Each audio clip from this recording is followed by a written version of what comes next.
Boa noite. Vamos aguardar, são 20 horas 8 minutos, né? Vamos aguardar. Opa! Bati do meu tripé. Vamos aguardar até o nosso convidado entrar. Hoje a nossa live de raciocínio clínico tem um convidado, né? Dr. Marcel Krimberg. Boa noite, Liana. Vamos aguardar uns minutinhos. Eu sempre abro um pouquinho antes, mas o horário é às 20h11, né? Então vamos aguardar um pouquinho, vai entrar mais gente. Daqui a pouco o nosso convidado está aí. Enquanto isso, a gente aguarda. Boa noite, muito bem-vinda.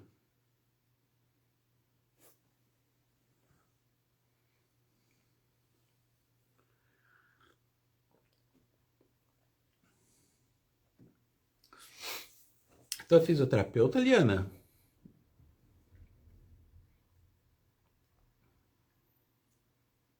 Eu vi teu convite, né? E te aceitei lá, mas eu não tinha acesso ali, né? Tinha uma pouca descrição. Tu é fisioterapeuta também?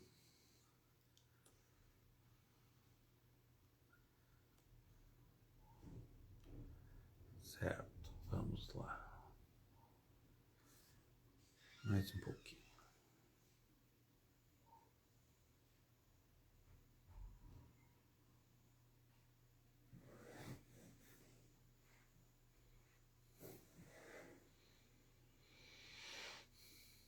Ah, psicóloga, legal. Legal, já dei aula para psicologia também, eu dava neuroanatomia para psicologia. Eu era professor da Unicinos, né? E aí eu dava, era professor de entrada, né? Primeiro semestre. Aí eu dava aula de neuroanatomia. Legal, bacana isso. Bem bacana. Boa noite, Dr. Wagner. Seja muito bem-vindo. Não começamos ainda, tá faltando ainda um minutinho, né? Aguardando o nosso convidado. Olha só, chegou o nosso convidado. Então vamos ver como que eu acho tudo bom, Marcel. Eu acho que eu consigo te convidar daqui ou tu pede. Vamos ver, vamos tentar eu convidar daqui. Ó, tá aqui, ó.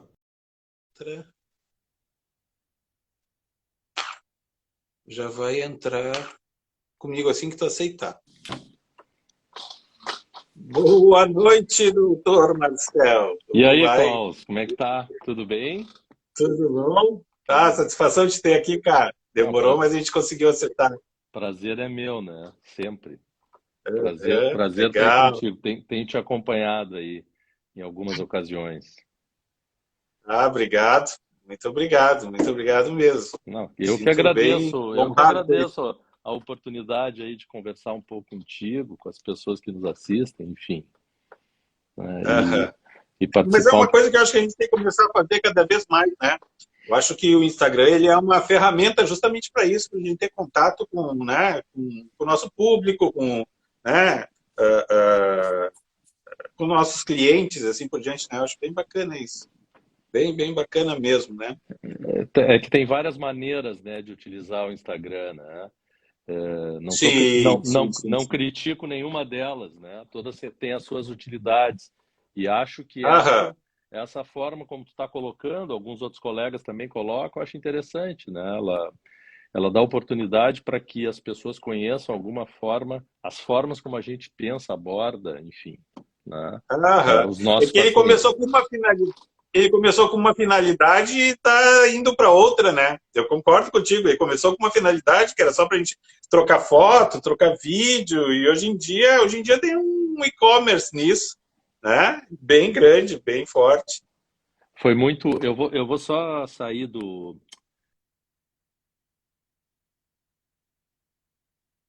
Entendi, deu uma trancada, não tem problema.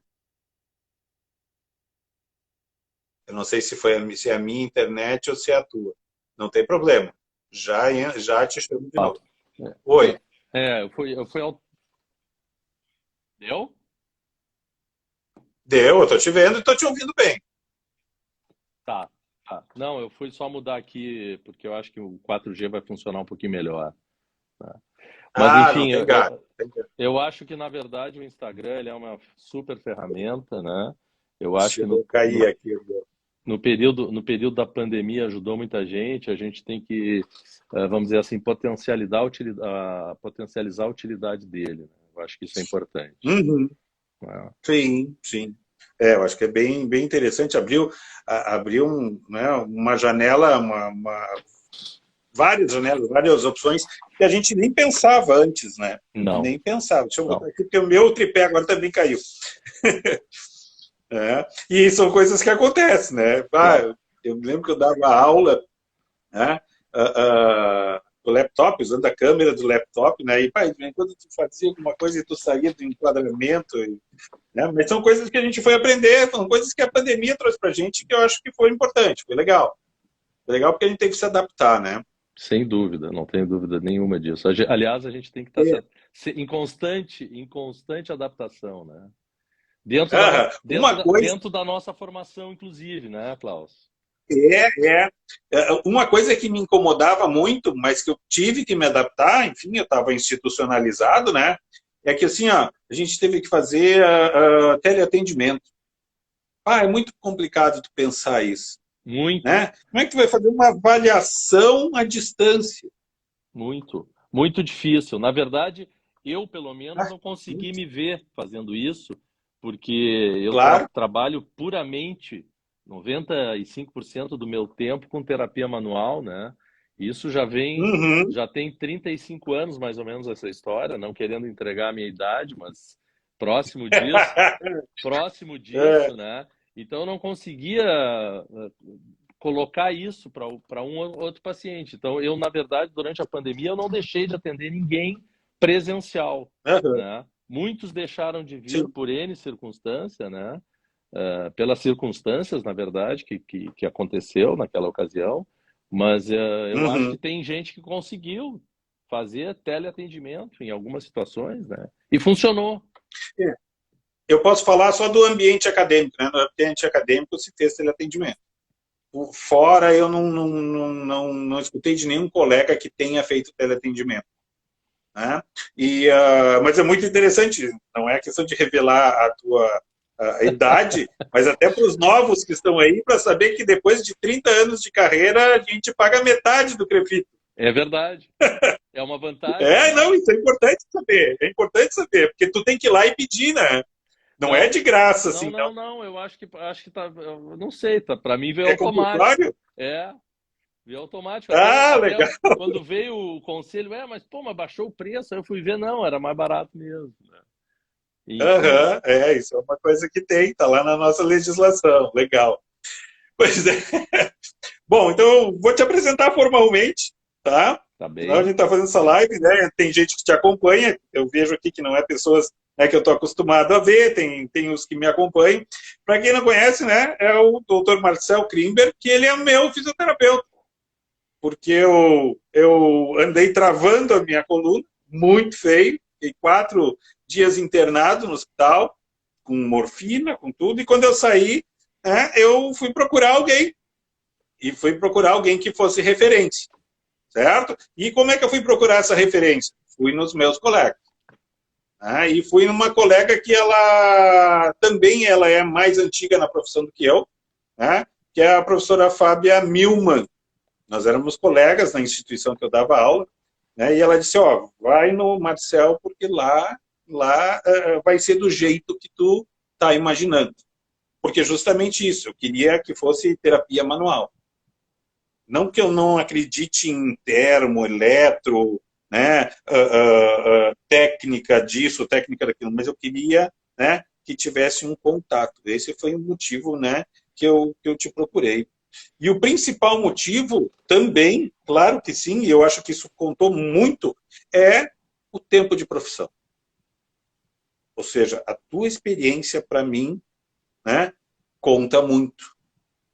Por quê? Porque mesmo eu tendo 26 anos, eu tendo atendido muita gente, tendo, né, raciocinado em cima disso, quando é para mim, não significa que o meu raciocínio funcione.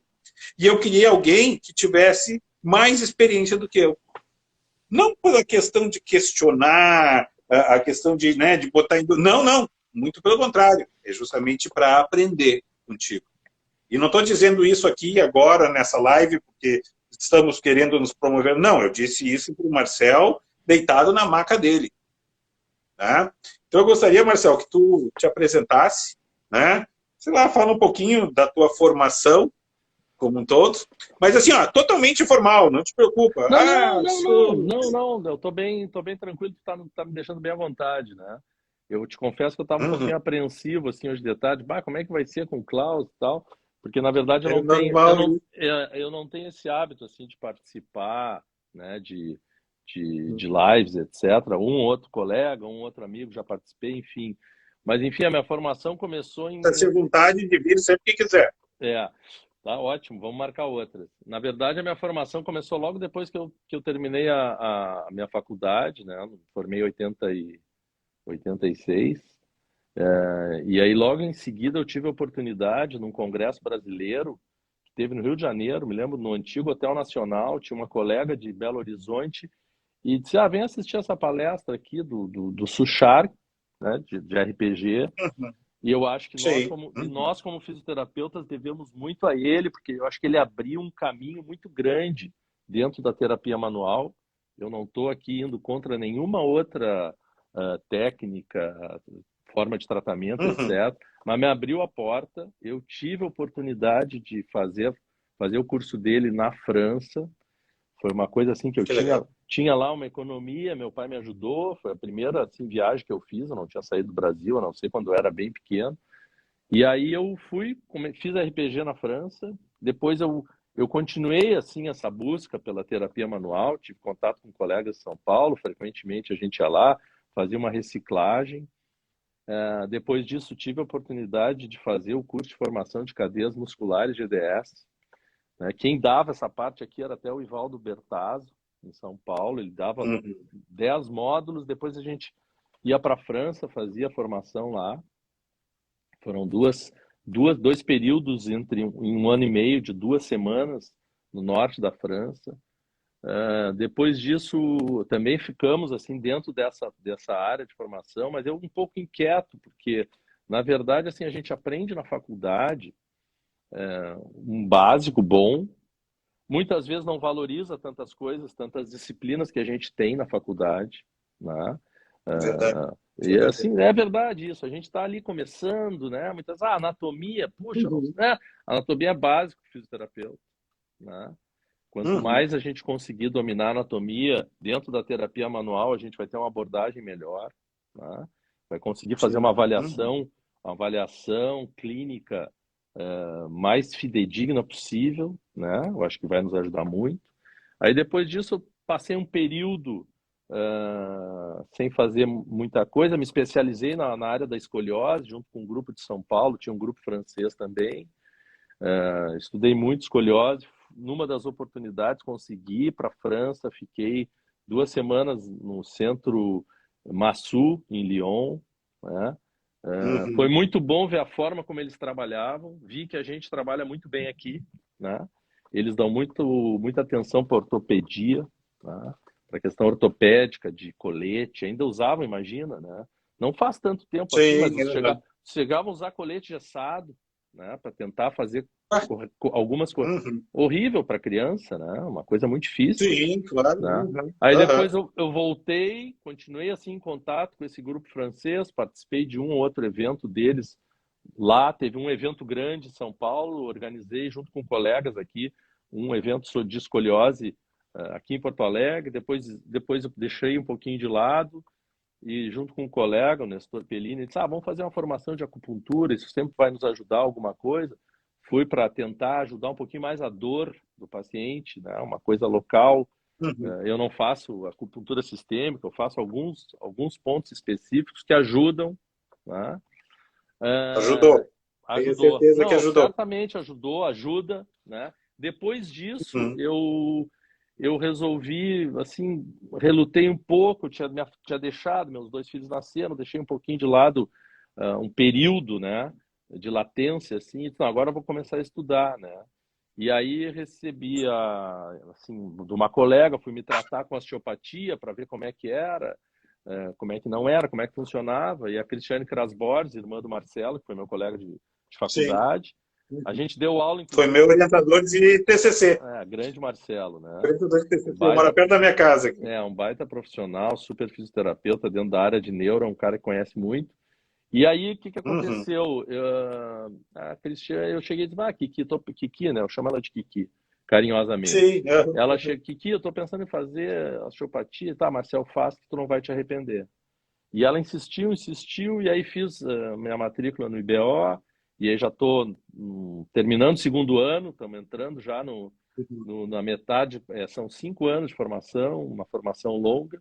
Sim. E dentro desse período ainda, eu deixei um lapso aqui, eu fiz uma formação com o Marcel Bianfé, que já faleceu, que era uma boa referência, um pouco controverso com algumas coisas, mas ele era uma referência dentro de áreas de terapia manual. Ele nos mostrou muita coisa da osteopatia, né? E agora eu estou tendo uma oportunidade, na verdade, de eu vou usar uma palavra que não existe, reestudar, né? Rever certas coisas, essa existe. Uma série de coisas da época de faculdade, de coisas que a gente não sabia, de coisas que eu não sabia, mesmo com 36 anos de formado. E isso tem me ajudado, né? Isso a gente está sempre aprendendo. Né? Sempre aprendendo. Acho que o importante é a gente não fechar a porta, né? E eu acho que está sendo muito enriquecedor, né? Felizmente também pegamos uma turma muito bacana, né?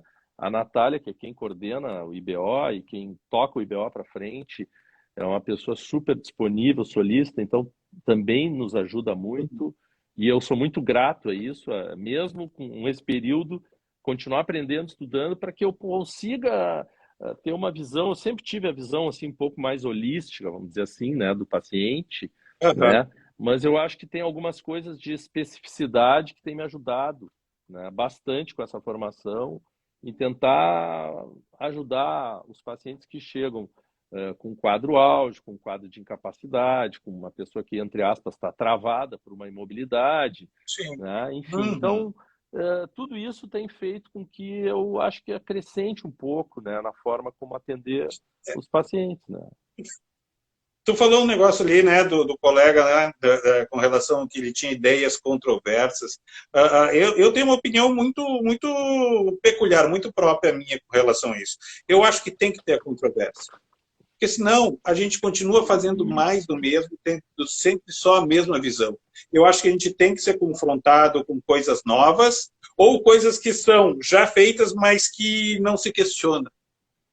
Eu acho que muitas vezes na nossa formação a gente acaba fazendo simplesmente porque nos ensinaram que era assim. E a gente acaba repetindo. Né? E eu acho que muitas vezes essas figuras controversas que aparecem na nossa vida, que volta e meia vai aparecer, elas servem justamente para nos dar um choque, para nos dar um impacto. Né? E fica naquilo, eu posso concordar ou não, mas eu recebi o impacto, e de alguma forma isso fez eu pensar. Sim. Né? Porque, olha só, essa live, né? E eu faço ela todas as terças, né? Eventualmente às 4. Ontem eu fiz, hoje eu estou fazendo de novo, porque era o que tu precisava, né? O tempo que tu tinha disponível, né? E eu acho legal trazer gente que pensa diferente, gente com experiências diferentes, né? Porque ela é de raciocínio clínico. E no raciocínio clínico tu não tem uma única opinião. Não existe uma coisa definitiva. Porque é a forma como cada profissional vai raciocinar em cima do problema que é trazido para ele. Né? Que era exatamente aquilo que, por exemplo, que eu ficava te questionando no bom sentido, né? Quando tu estava me atendendo. Eu queria saber como é que tu pensava para chegar naquela conclusão que tu tinha que fazer aquilo para mim. Né? Porque hoje em dia, como a gente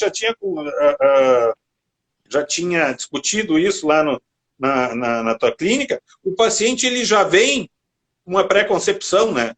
Porque hoje em dia tem Google. Na nossa época não tinha Google. Na época que a gente começou não tinha Google. E o paciente ele já chega com uma pré-concepção e já chega, não, mas para isso tem isso, se faz isso. E ele começa a te questionar, né? E tu precisa mostrar como tu raciocinou para chegar naquilo que tu quer fazer e não simplesmente porque os outros estão fazendo. Tem o lado bom e o lado ruim. Tem o lado bom e o lado ruim o Google, né? Tudo tem o lado bom e o lado ruim. Porque Com certeza. olha só, eu tenho assim, ó, eu não fiz uma formação acadêmica, né? Eu fiz uma formação fora, né, assim, do padrão, né? Até gostaria de ter tido, talvez me desse mais subsídios para que eu pudesse, vamos dizer assim, na hora de estudar, né, na hora de fazer pesquisas, que é uma coisa que a gente, por exemplo, a gente não aprende assim classicamente isso na faculdade, né? Pelo menos assim, colegas que vão para o mestrado depois, bom, aí tem a questão da pesquisa, né? Mas eu não sou a favor de verdades absolutas, né? Perfeito. Exatamente. E eu isso. acho que tem muita gente, né, que acaba tendo verdades absolutas em relação a determinadas formas de tratar um paciente, né? Perfeito. Determinadas formas de tratar uma patologia, né? Muitas vezes eu converso isso com um colega, o Fabiano, sobre isso. Mas fez bem para o paciente aquilo que tu fez, ele saiu sentindo melhor, que bom, ele está ganhando com isso, né? Daqui a pouco tu consegue... E eu acho que isso é a melhor forma da gente pensar, né? A nossa linha de raciocínio em relação, mas daqui a pouco tu tem que fazer um parênteses, né? Tem que fazer um desvio nessa rota, né? Quando tu tá lá tratando. E olha, felizmente a gente mais acerta do que erra, mas também acaba, eu não vou usar a palavra erra, uma palavra muito forte, assim, mas comete algum equívoco, né? E daqui a pouco tu consegue botar na linha de novo, né? Então... eu acho que tu acaba, muitas vezes, perdendo a objetividade por causa disso, né? Porque tu acha que tu tem que seguir aquela linha. Pô, eu fiquei 18 anos, né, institucionalizado, professor, né? Eu ainda me considero professor, 19 anos, então. Já faz um ano que eu saí da instituição. Mas o que acontece? Tu continua com o pensar do professor? Em parte.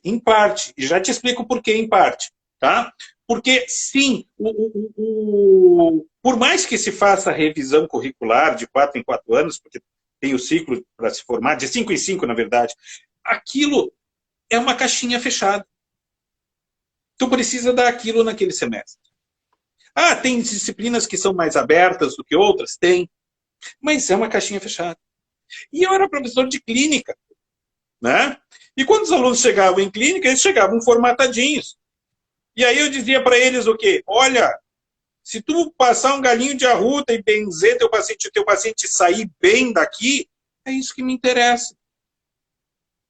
Isso bugava a cabeça deles.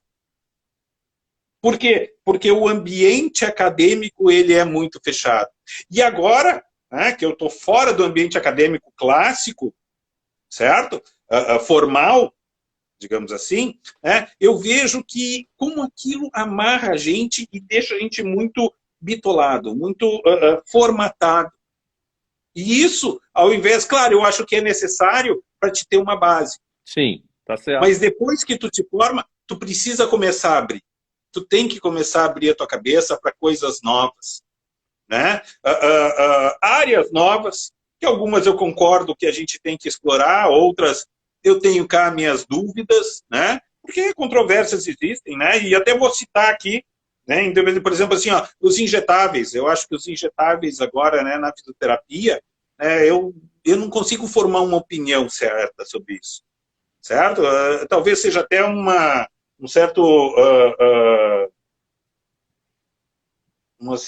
atraso com relação a isso, né? Mas eu não consigo ainda ver e entender o fisioterapeuta fazendo injetáveis, né? Botox da vida, e assim por diante, né? Preenchimento, assim por diante, que é mais voltado para a parte de dermatofuncional. A cara que tu fez, assim, eu também faço, porque eu acho estranho, né? Eu acho estranho, mas é uma área que está se abrindo para a fisioterapia, queira ou não queira. É um fato. É um fato, né? A questão de questionar, sim, mas é um fato que acontece.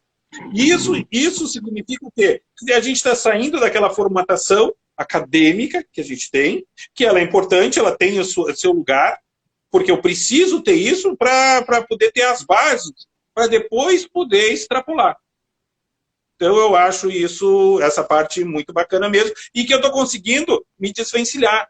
né? Aquele negócio assim, ó, vou me apresentar, não, doutor Klaus, mestre dos Sete Reinos, escritor de tantos artigos, entende? Quando a gente cai na prática, né? Porque eu não sou pesquisador, nem nunca fui. O meu mestrado em economia era um mestrado prático, né? Era um mestrado profissionalizante. Então eu nunca quis ser pesquisador. Nunca passou pela minha cabeça. Eu queria dar aula e passar, né, as coisas que eu aprendi pela minha experiência, vivência e assim por diante. Né? E isso é uma coisa que muitas vezes a instituição ela não permite, ela só vai te permitir, né, tu, depois que tu te forma, procurar. Eu até Então, acho, eu vejo com muito... eu até acho que aí tem um equívoco assim das instituições de uma certa forma, né? Por exemplo, tu deu aula de clínica, né? Eu acho fundamental um professor ter vivência de atendimento, Sim, né? perfeito. Porque senão, como é que ele também vai questionar algumas coisas, vai trazer algumas coisas novas, né? Ou do que só simplesmente a teoria, né? Ele tem que ter vivência. Como é que não vai, não tem Sim, vivência lá em algum? Obviamente eu não tive vivência em todos os casos, é evidente, de ortopedia dentro da área da fisioterapia. Não, nunca vai ter. A gente Ninguém não nunca vai vai ter, nem de traumato.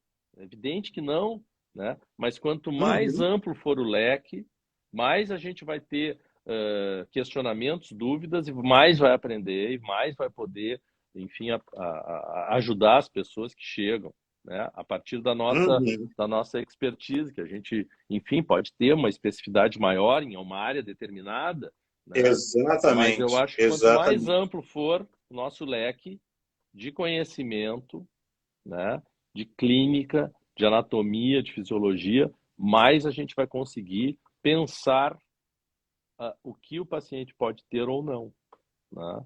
Então, eu acho que isso é quase básico. Assim.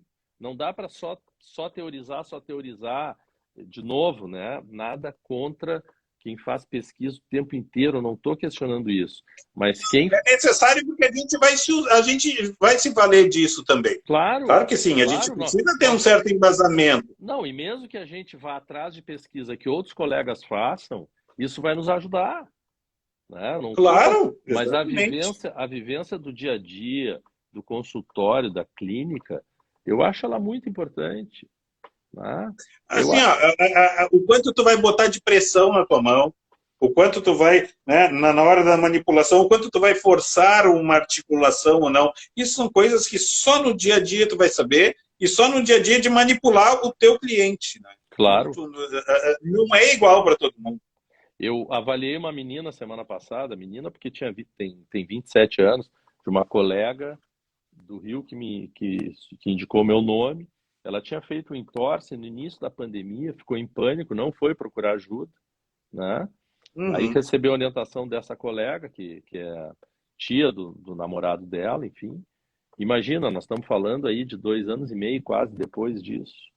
Aí ela fez uma outra lesão, aí ela me procurou, né? Era uma lesão antiga, e nós fiz uma avaliação, vamos dizer, com um olhar mais osteopático, né? Onde ela tinha uma lesão no ligamento fibular, né?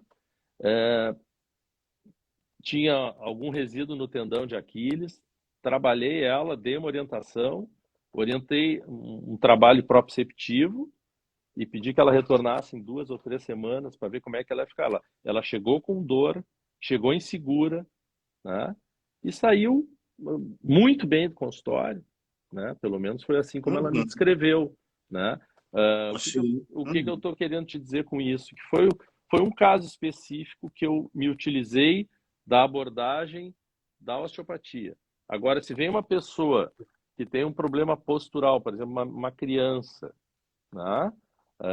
Normalmente, idade ideal para a gente fazer uma avaliação seria de 8 a 12 anos, tá? Uma criança com escoliose, para a gente poder ter uma linha de raciocínio clínico de avaliação, né? Tem uma série de parâmetros que eu só fui aprender sobre escoliose ao longo da minha formação. Ou seja, Exatamente. fui buscando elementos. Eu não me lembro, veja bem, olha só, teste de Risser, né? Que é o sinalzinho ali da Uhum. crise celíaca. Eu não me lembro da gente ter tido Sim. isso na faculdade, né? Sim, E é aham. um dos, vamos dizer assim, dos índices que a gente usa para fazer uma avaliação de uma Aham. escoliose. Eu aprendi Sim. isso na formação depois, né? Sim, não, isso é normal, porque, como eu disse antes, a gente está sempre aprendendo. Mas eu tenho uma crítica, assim, ó, porque, por exemplo, assim, nós somos do mesmo currículo, tá? Currículo Certo, de 4 anos. Eu certo. sou do último ano, me formei em 96, tá? Entrei Tá. em 92, me formei em 96. 4 anos. Dali em diante passou para 5 anos a fisioterapia, né? E hoje em dia também ainda é 5 anos. E eu vejo que os currículos, eles continuam crescendo. Só que para crescer, ele não pode extrapolar aquele número de, não me lembro agora quantas mil horas é, certo? Porque eles contam por horas. Para eles continuar crescendo, eles ficam achatando a área básica. O conhecimento de base, que é o que vai te fazer. Entende? Então, quando tu diz assim, não me lembro lá do teste de RIS, cara, isso não é isso que vai te fazer a diferença no teu dia a dia. Vai te fazer diferença tu não ter tido uma bioquímica direito, uma fisiologia direito, uma anatomia direito, uma cinesiologia direito. Sem dúvida. Né? Porque é porque é o que o fisioterapeuta precisa para pensar. Porque se tu trabalha com movimento, né, tu precisa entender movimento e o que gera movimento. Né? E cada vez, e essa é a minha crítica para o ensino, né, da fisioterapia, é cada vez se ensina mais técnica. E hoje em dia, se um aluno, né, um colega que se formou, ele não fez Pilates, porque Pilates é o da moda, ele está ferrado. Todo mundo quer fazer Pilates. Né? Todo mundo faz Pilates. Como se Pilates fosse a solução. E alguém pode me criticar aqui, fiquem à vontade, por favor. Né? Não, eu falo para a nossa audiência, né? Como se fosse a solução de tudo. Eu conheço fisioterapeutas que só fazem Pilates. Pô, para fazer Pilates nem fisioterapeuta precisa ser. Né? Então tem um detrimento do raciocínio, e por isso que eu falo muito de raciocínio clínico, tem um detrimento do raciocínio pela técnica. Quando tu precisa raciocinar. Tu precisa saber a técnica, claro que sim. Tu precisa saber os rudimentos de uma técnica, precisa. Tu quer saber muito de uma técnica? Vai aprender ela.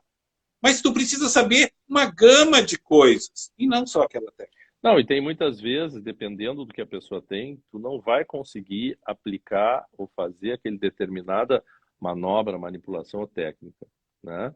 Dependendo do caso, cada caso é um caso. Cada caso é um caso. Cada pessoa é uma pessoa, né? Pelo menos eu penso dessa forma. O que eu vou fazer contigo, muitas vezes eu não vou conseguir fazer com o outro, por N elementos, né? A partir da avaliação, da anamnese, na verdade a anamnese ela já vai nos dando um caminho, né? Depois a gente vai para o exame físico, né? E isso nos dá outros caminhos. Por último, a gente vai olhar o exame. Por último, a gente deve olhar o exame. Fala exatamente as mesmas coisas que eu falo diariamente aqui no Instagram. Eu aprendi isso com meu pai, que era neurologista, neurocirurgião, porque ele me mostrava as imagens, né? Ressonância, raio-x, posição do raio-x. Né? Então, eu disse, Marcel, deixa eu te dizer uma coisa.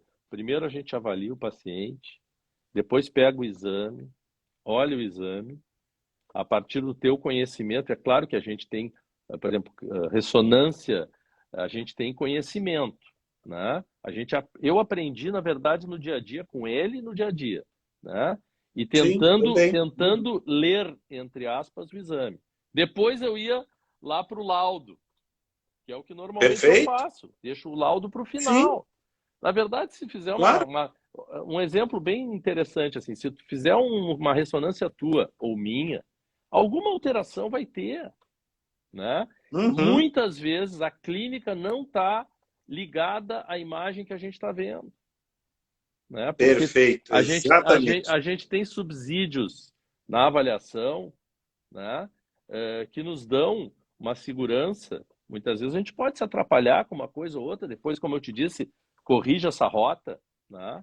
Mas Exatamente. nos dão subsídio da nossa avaliação para que a gente possa confrontar o laudo e ver se está de acordo com o que a gente pensa, que nós pensamos, né? Mas muitas vezes, pega o Exatamente. laudo, já, tu tem uma hérnia de disco, tu tem uma protusão, tu tem uma extrusão, mas o sintoma dele é um pouco diferente. Que é uma coisa que a medicina usa e que a gente não usa, né? É um jargão da medicina, na verdade, né? A clínica, ela é soberana. Sempre. Então, o teu exame físico, baseado, confrontando com a história que tu colheu, por isso que tu tem que ser muito incisivo na coleta da história. Justamente, e no teu exame físico, eu acho que tu tem que extrapolar, tu tem que ir além do que tu acha que é, justamente para fazer o que se chama de diagnóstico diferencial. Só que hoje em dia tu vê muito as pessoas confiando no quê? No exame complementar, meramente. E não é porque é feito por médico, ou feito por biomédico, ou seja lá o que for, não. Tu tem que ter a capacidade de poder raciocinar em cima e ligar os pontos. E o exame complementar, ele é só mais um ponto que tu vai usar para ligar. Tu fala em história, para mim é um filme. Eu vou formando um filme na minha cabeça. Quando eu vou montando, quando eu estou avaliando o meu cliente, eu estou coletando a história, depois eu faço o exame físico, eu vou olhar o exame complementar, eu estou montando um filmezinho na minha cabeça.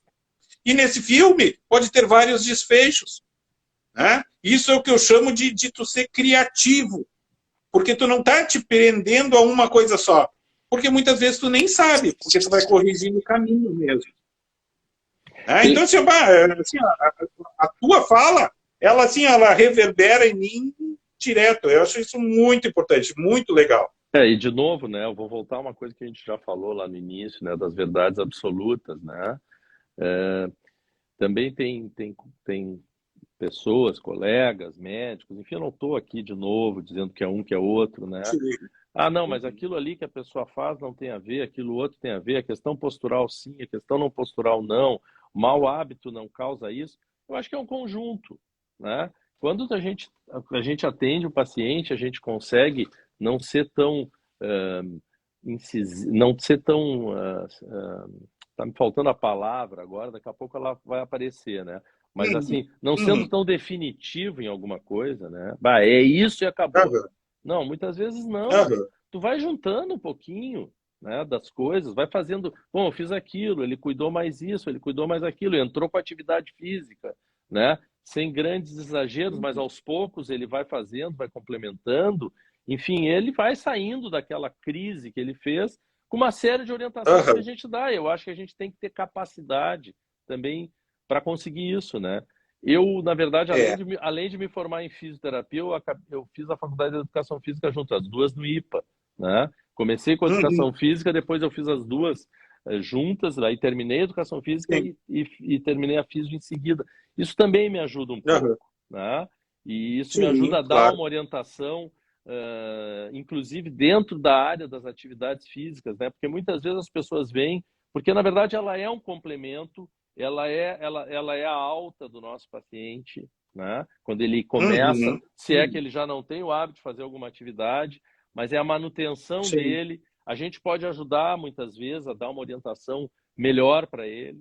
Então, eu acho que é o conjunto de coisas que vai fazer com que nosso raciocínio clínico no início tenha um desfecho, e aí o que acontece? Ele consiga se manter, né, de uma forma mais equilibrada a partir da avaliação, a partir do que nós pensamos, a partir da patologia que ele chegou no nosso consultório, né, ou na nossa clínica, ou enfim, e assim por diante, né? Dele criar uma autonomia maior das outras áreas, ou seja, ele deixar de lado o lado da patologia e ter uma vida assim mais saudável também, assim, ali adiante, né? Como, por exemplo, o que aconteceu contigo ou com outra pessoa, né? Chega numa determinada situação e aos poucos ela vai voltando a uma vida assim mais normal, né? Voltando às suas atividades Uhum. físicas, às suas atividades complementares, o trabalho e assim por diante. Mas Eu acho que uma coisa... Pode acabar. não, mas Acaba, acaba. quanto mais subsídios a gente tiver, quanto mais coisas a gente tiver, mais conhecimento, a gente vai conseguir ajudar um pouco mais o paciente, né? Sim. Só para complementar essa questão das verdades absolutas, né? Eu sei que tu não atende tanto neuro, mas eu atendo mais neuro, né, do que ortopedia. E eu já contei algumas vezes essa história. Ontem eu até toquei nisso. Eu tenho uma paciente que já teve 4 AVCs. E os médicos disseram que ela não ia sobreviver. Eu coloco ela de pé com o auxílio do andador. Então, não existe uma verdade absoluta. E quando a gente fala, principalmente em neuro, né, porque a gente, na faculdade, a gente aprende estereótipos, né, do que acontece em neuro, né, aquelas posturas, aquilo são estereótipos. Porque quando tu vai para a vida real, não é assim. Não. E tu tem que fazer um raciocínio para poder entender, né, por que não está acontecendo aquilo e o que tu pode fazer para reverter, para compensar e assim por diante. Então, se eu for tomar as verdades absolutas, eu não vou trabalhar. No início da minha pós-formada, assim, eu tinha muito paciente de AVC, porque meu pai era neuro, né? Então, Sim. eu atendia eu, Marcelo e mais 2 colegas, nós tínhamos um grupo, atendíamos 2, 3 clínicas de geriatria, né? E tinha muito paciente com AVC, né? Então, no início da minha formação era muito, muito AVC, esse estereótipo que tu está colocando, e o grande prazer que eu tinha com pacientes que tinham tido um AVC é que a gente conseguia colocar dentro de um tempo relativamente curto, até te dizia, sabe? Não Sim. todos os casos, evidentemente, mas muitos casos, em 6 meses, a pessoa estava dando alguns passos, né? Isso era uma vitória Isso é sensacional. absurda. Alguns pacientes, eu me lembro, choravam, porque eles estavam conseguindo ficar de pé, né? Me lembro um coronel, que era um senhor que eu atendi em casa, ele chorou a primeira vez quando ele começou a caminhar, né? Então, eu tive bastante vivência de neuro, né? Casualmente, eu tenho uma senhora agora que eu estou atendendo a domicílio, porque foi um pedido do filho dela, que era meu amigo de infância. Eu não estou atendendo isso, né? Mas por favor, dá uma ajuda. E agora, depois de acho, quase 7 meses, ela fica em pé, tem ainda uma dificuldade de equilíbrio em pé, mas está começando a dar alguns passos, claro que com o nosso auxílio, mas está conseguindo, né? Então, no início da minha carreira, eu atendi muito, carreira é interessante, né? Mas no início da minha vida profissional, eu atendi muito paciente com AVC, né? E é outro mundo também. Mas tu tem razão, tinha aquele estereótipo da marcha, né? Exatamente. Né? Como é que ia caminhar, né? A gente vê muita gente assim, né? Na rua, quando a marcha ceifante que não existe, na verdade. Porque a grande maioria não tem a marcha ceifante, né? E entra justamente aquilo, né? Não existe uma técnica que tu vai fazer, tu vai aprender junto com o paciente. Tu tem alguma coisa, alguma base que tu coloca, mas é a partir disso que tu vai construir, né? Então, daí voltando, né, para a área de ortopedia, que queira ou não queira é a maior área, apesar de que hoje em dia, né, a área hospitalar também está se expandindo, né? Quase todo mundo quer trabalhar num hospital, pelo menos quando eu estava na faculdade, os alunos, o sonho deles era se formar e ir trabalhar num hospital em pneu. Eu tinha muita dificuldade de trabalhar em hospital, né? Atendi bastante. Sim, eu nunca gostei de trabalhar em hospital, nunca trabalhei. Também não. Não era. Nunca trabalhei em hospital. Não era o que eu mais gostava, não era o que eu mais sabia. Eu assumo isso, né? Mas na verdade. Sim, não, eu também. Eu deixo sempre bem claro. Mas tem um negócio. Eu deixo sempre bem claro, inclusive, com meus pacientes. Olha só, pneumo, eu consigo manter o paciente vivo até alguém mais preparado chegar. Eu não te garanto que eu consigo curar. Desculpa, eu estou sendo sincero, não vou estar mentindo aqui. Mas tem uma coisa legal, né? Esse período da pandemia, né, para nós fisioterapeutas, eu acho que a gente teve uma supervalorização, né? talvez uma valorização que a gente já devesse ter antes, né? E Sim. a fisiorrespiratória, naquele momento crucial da pandemia, ajudou muita gente. Faz toda a diferença. Faz toda a diferença. Depois disso, algumas sequelas neuromotoras, né, se apresentaram. Eu acho que tem muitas patologias, né, ou vamos dizer assim, resquícios ou sequelas do Covid, quadros álgicos um pouco mais intensos, né, também se apresentaram. Né? Eu não tive isso no consultório, eu não tive tantos casos, mas a gente começa a relacionar, não, eu tive Covid. E aí tem algumas coisas que demoram mais para a pessoa ficar melhor do que ela estava. Então, acho que tem algumas sequelas do Covid. E a gente está aprendendo. Né? A gente está aprendendo. Mas, na verdade, assim, a área hospitalar, eu acho que ela ganhou muito. A área respiratória, antes já da pandemia, já vinha forte, né? Com o Covid, eu acho que cresceu mais. Para nós, fisioterapeutas, eu acho que foi um grande reconhecimento. E acho muito bom isso. Né? Isso tudo que aconteceu. Né? Enfim. Sim. Talvez a ideia que eu tenho, até por não gostar, né, pode ser até falta de até um desconhecimento, né? Mas eu vejo a parte de pneumofuncional em hospital, né, muito formatada também. A questão de trabalhar em protocolo, né? Porque principalmente por questão de custo também. Claro. Né? Apesar de que na área né, pneumofuncional a gente consegue ver do dia para a noite, né, a evolução do paciente, né? Tu consegue modificar ele do início do atendimento para o fim, tu modifica ele completamente. Mas eu acho que algumas coisas dentro de instituição é muito formatado por questão de custo. Né? E, na minha opinião, quando tu usa um protocolo, tu mata o raciocínio. Mas eu acho, Klaus, assim, respeitosamente a tua opinião, eu acho que, por exemplo, dependendo da patologia, que também, vou te dizer, não é a minha área, não é o que eu mais conheço, tenho uma visão, né? Mas eu acho que dependendo do quadro, se é um quadro muito grave, um quadro agudo, enfim, eu acho que a gente tem que seguir um protocolo para a pessoa sair daquele quadro. Talvez a partir daí, sim, ela pudesse, quem sabe, ter uma flexibilidade maior na forma como atender um paciente que está hospitalizado. Mas eu acho que daquele momento, seguir um protocolo é tentar manter o mesmo padrão de atendimento, seja qual for o colega que for atender aquele paciente, porque há um revezamento, né, de turno, de horário e assim por diante. Sim, isso sim.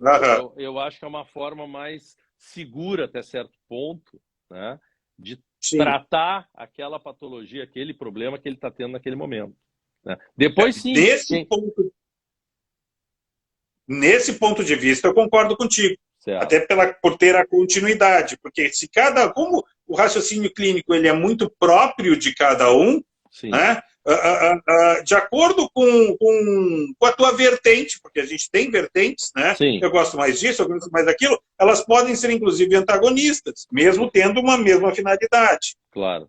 Nesse sentido, eu tenho que abrir mão da minha opinião e concordar contigo, totalmente. Claro. Pelo menos assim, nesse momento. A Ângela, inclusive, está concordando aqui. Angelinha, grande Angelinha. Isso. Enfim, então eu acho, voltando ao nosso tema, né, quanto mais a gente conseguir ter essa linha de raciocínio segura, quanto mais conhecimento a gente tiver, né, por exemplo, dentro da nossa formação a gente teve várias disciplinas, né, uma delas a anatomia palpatória, né, depois a semiologia neurológica, né, a anatomia clínica. Dentro da formação, estou falando dentro da formação de osteopatia, tá? Que ela é muito rica, ela trouxe coisas que a gente já tinha estudado na faculdade, né? Fez nós revermos determinadas situações, mas voltando à parte básica de faculdade, eu acho que assim, o mais legal aqui, eu acho que um recado que a gente pode dar para alguns colegas e alguns estudantes que eventualmente possa te assistir em outras lives é a parte de anatomia, fisiologia, elas vão ser cinésio, essas três áreas, né? elas vão ser básicas, né? E quanto mais a gente Exatamente. dominar, na minha opinião, melhor a gente vai ter e mais rapidez e agilidade do pensamento para ajudar na formatação do raciocínio. Perfeito. Né? Concordo plenamente mesmo. Eu, pelo menos, essa é a minha opinião. Né? Aham. Não, mas a gente está aqui para isso mesmo, e as divergências também elas são importantes. Porque assim, quando todo mundo concorda sobre uma mesma coisa, e agora a gente estava falando da questão hospitalar, né? Tu até conseguiu mudar a minha opinião, porque eu não via desse jeito. Tá? Eu não via. Eu estava pensando sempre só em custo. Sim. Porque quando tu está trabalhando em um hospital, o hospital trabalha o tempo todo em função de custo. Sem dúvida. Então, né? Otimizar custo. Tanto que quem é que consegue trabalhar a parte hospitalar? É a parte de pneu. Né? A parte de ortopedia, o paciente fez uma ATQ hoje, amanhã ele já tá indo para casa, o fisioterapeuta foi lá visitar ele. Né? Então, realmente.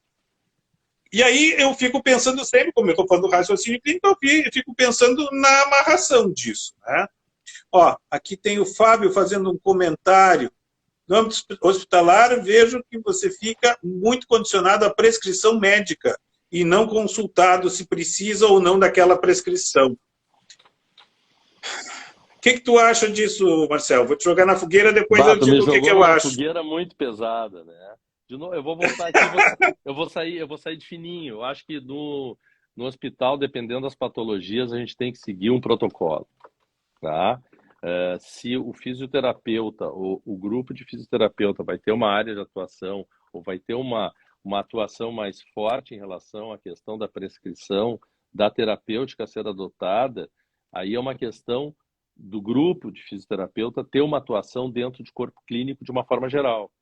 E, de novo, né, eu acho que o fisioterapeuta vinha ganhando, e acho que com a pandemia ele conseguiu ganhar mais força ainda nesse sentido. Né?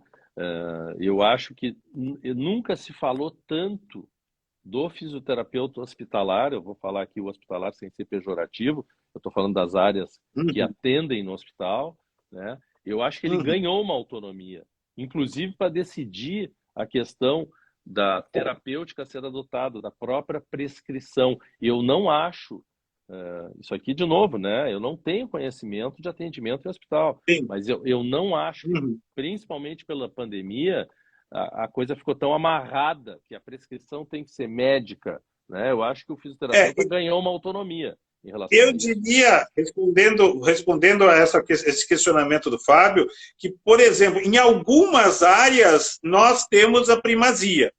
Porque, por exemplo, quem decide o desmame de um paciente de um respirador é o fisioterapeuta. É ele que vai lá e programa.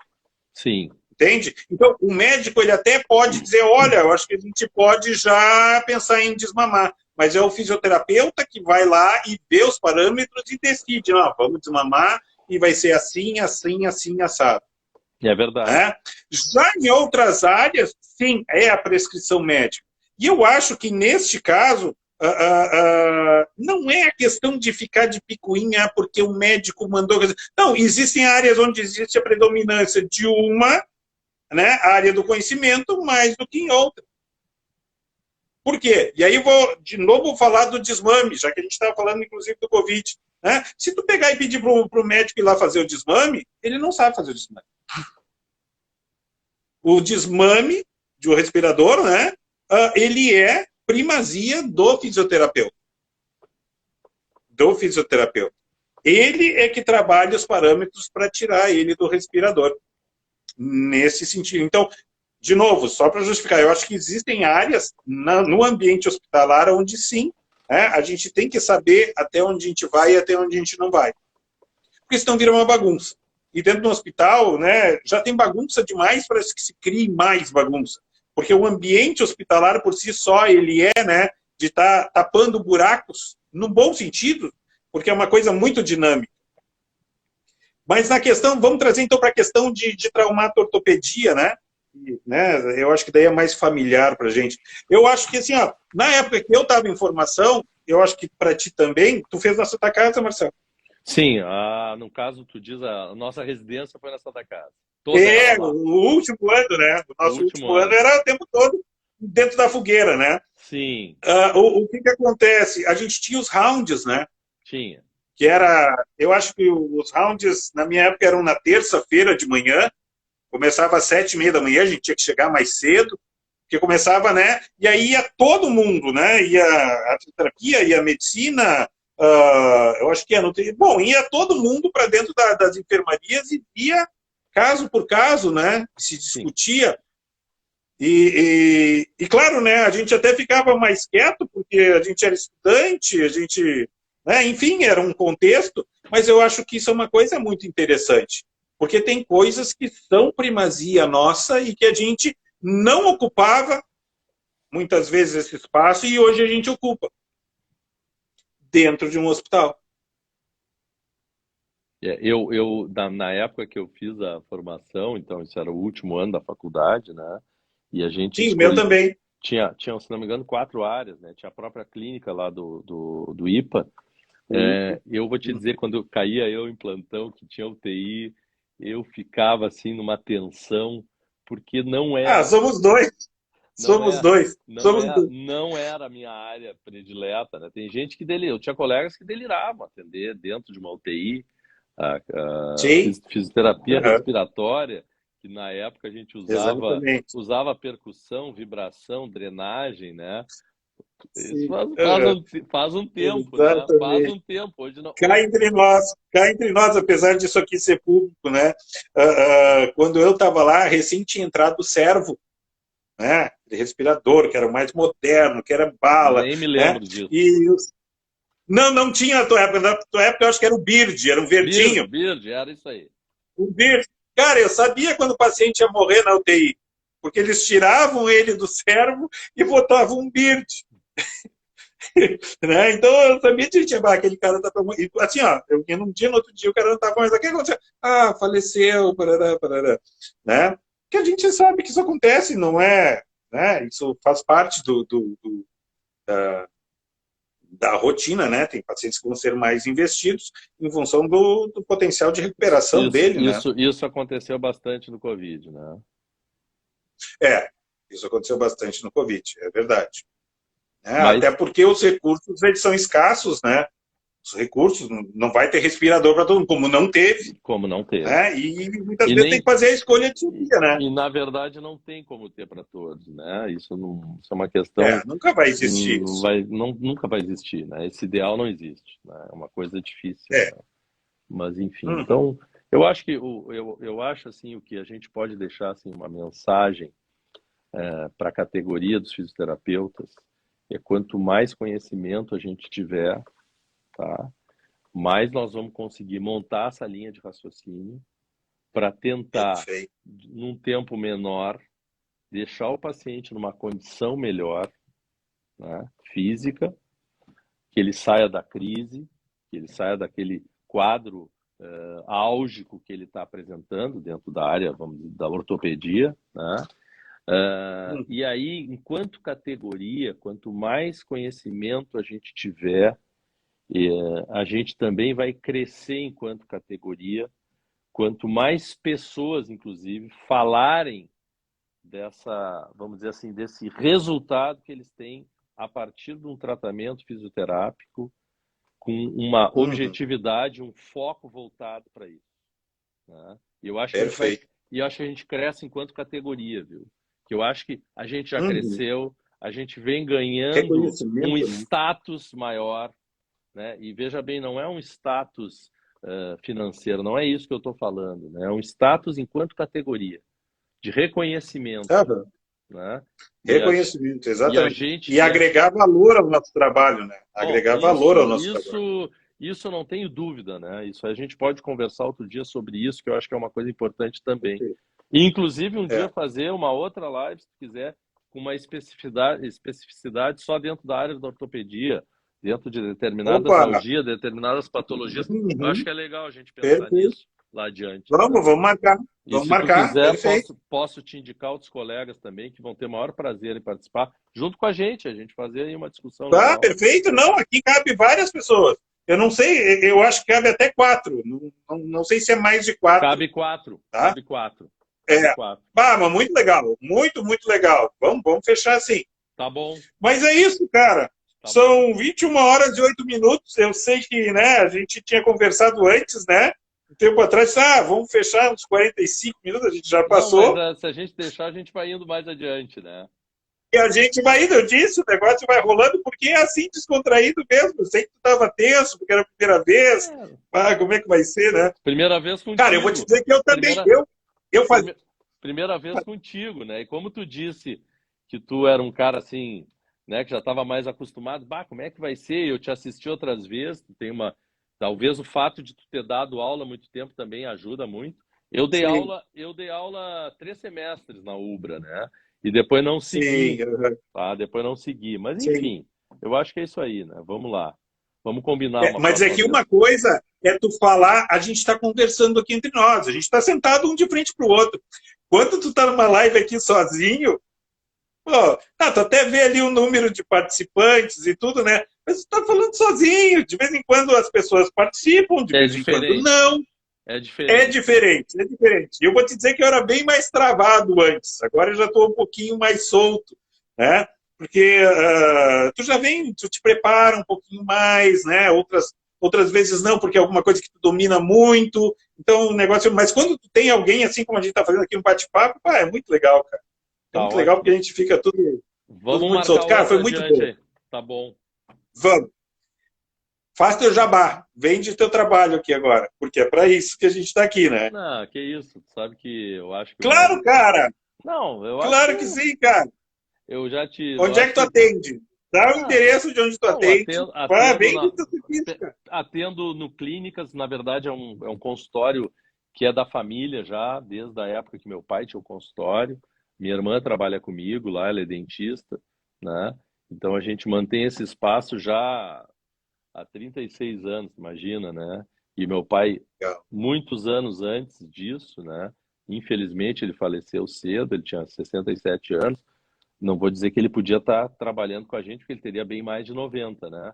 Mas a ajuda dele, a expertise dele nos ajudou ali no nosso local de trabalho. Eu acho que o consultório a gente tenta concebe ele dentro de um jeito bastante afetivo e que a pessoa se sinta bem lá dentro. Eu acho que isso é o mais importante. Tanto eu, dentro da área da física, quanto a minha irmã, que trabalha como dentista, né? Mais na parte de ortopedia funcional e ortodontia também, né? Então a gente tem esse trabalho ali perto do Clínicas, perto onde meu pai trabalhava, inclusive, né? Ele faleceu exercendo a chefia do departamento de cirurgia, né, da URGS, então isso também é uma coisa legal, né? Enfim, a gente tá ali. Legal é ter uma história, cara. Vai muito tem bonito, uma história, tem uma história ali no consultório. Isso é bacana e a gente tenta manter da melhor forma possível, né? Eu acho que é isso aí. Eu quero te pedir a permissão, se eu posso baixar essa live e depois subir ela para o meu canal do YouTube. À vontade. Quero saber se tu me permite. À vontade, total. Tá? Lá o acesso é público, quem quiser assistir pode assistir, se gostou vai lá, dá um like, compartilha, comenta, certo? Joia. Tá bem. Todos os dias eu faço algum conteúdo de raciocínio clínico aqui. Agora eu estou fazendo meu jabá. Pode fazer. Certo? Deve. Até porque eu trabalho com mentoria, né, para auxiliar colegas, né, a desenvolver ou melhorar o seu raciocínio clínico, certo? Então eu tenho um programa de mentoria, se tu te interessou, né, manda uma DM para mim ou entra no meu link que eu tenho, né, aqui na bio da minha conta do Instagram. E toda terça-feira tem live, certo? E eu sempre subo elas para o meu canal. Vamos marcar outra. Vamos marcar outra e vamos marcar com mais gente. Achei muito bacana, cara. Tá muito bom. legal. Vamos muito lá. legal. Tá bom, Klaus. O legal é quando dá treta. Tem que dar treta. Tem que ter gente que pensa diferente. Tem que ter gente que pensa diferente justamente porque é assim que a gente cresce. É bom, muito bom. Tá bom, Klaus. Boa noite aí. Então é isso. Um grande abraço para ti, cara. Outro. Tá? Eu vou lá te visitar, não vou me tratar. Eu vou lá para me visitar, não vai me Vamos acontecer nada. marcar, a gente toma um café ali do lado, que é legal também. Ah, isso aí. E tu tem que começar a jogar beach tênis. Tá bom. Vou tentar. Um grande abraço, Marcel. Outro. Muito bom te ter aqui. Tá bom, obrigado, Cláudio. Tchau, tchau. Tchau, tchau. Eu vou ficar aqui ainda, vou fazer o fechamento e também já me vou.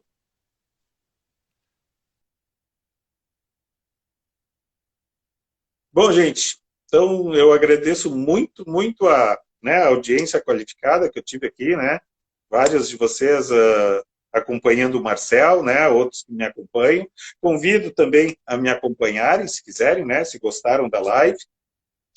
E, como eu disse, toda terça-feira sempre tem a live aqui, que eu falo sempre, né, sobre raciocínio clínico. Todos os dias eu faço publicação na minha conta sobre raciocínio clínico. E eu tenho um programa de mentoria, né, para ajudar fisioterapeutas, né, com o desenvolvimento do seu raciocínio clínico. Ou, né, não só desenvolver, até porque a gente não... A gente desenvolve ele diariamente, né? Não é assim, eu me formei e não tenho raciocínio clínico. Claro que tu tem, né? Só que a gente vai aprimorando ele à medida que vai passando o tempo, né? Com certeza, né, o Marcel, né, que tem 35 anos de formado, ele tem experiências diferentes da minha, né? Eu tenho 26 anos de formado, né? Durante 11 anos eu fui gestor de uma clínica, né, de funcionários públicos, então, né, eu vi bastante gente. E depois eu tive 18 anos, né, entre ser o gestor e ser professor, né, eu fui 18 anos professor de uma instituição de ensino. E eu dava aula de anatomia, cinesiologia e fisioterapia clínica. Então, é por causa dessa experiência que agora, né, eu estou trabalhando com mentoria, justamente para trabalhar aqueles casos que muitas vezes os colegas têm dificuldade para raciocinar em cima, porque duas cabeças, na verdade, pensam melhor do que uma, né? Porque muitas vezes a gente se perde no cotidiano. Eu me perco no cotidiano. Eu tenho os meus pacientes, principalmente de neuro, porque eu atendo idosos, né? E pacientes com Alzheimer, pacientes de AVC, né? Tem um paciente paraplégico. E isso é um exercício diário, né? Porque senão a gente acaba repetindo as mesmas coisas. Então, né, o raciocínio clínico, ele é um exercício diário da nossa profissão. Fabiano, muito obrigado por me seguir. Obrigado, Ângela. Obrigado, Fábio. Ângela, eu te conheço de nome. Eu já te vi em algum outro lugar, né? Não sei, de repente tu conhece meu irmão era o Armin Loges, ele também é fisioterapeuta, né? Só que ele foi embora do país, ele exerce a fisioterapia lá na Flórida, mas o teu nome ele não me é estranho, Ângela. Seja muito bem-vinda, né, na minha live. E é isso. Agradeço a todos, tenham uma boa noite e nos vemos em outro momento. Um grande abraço.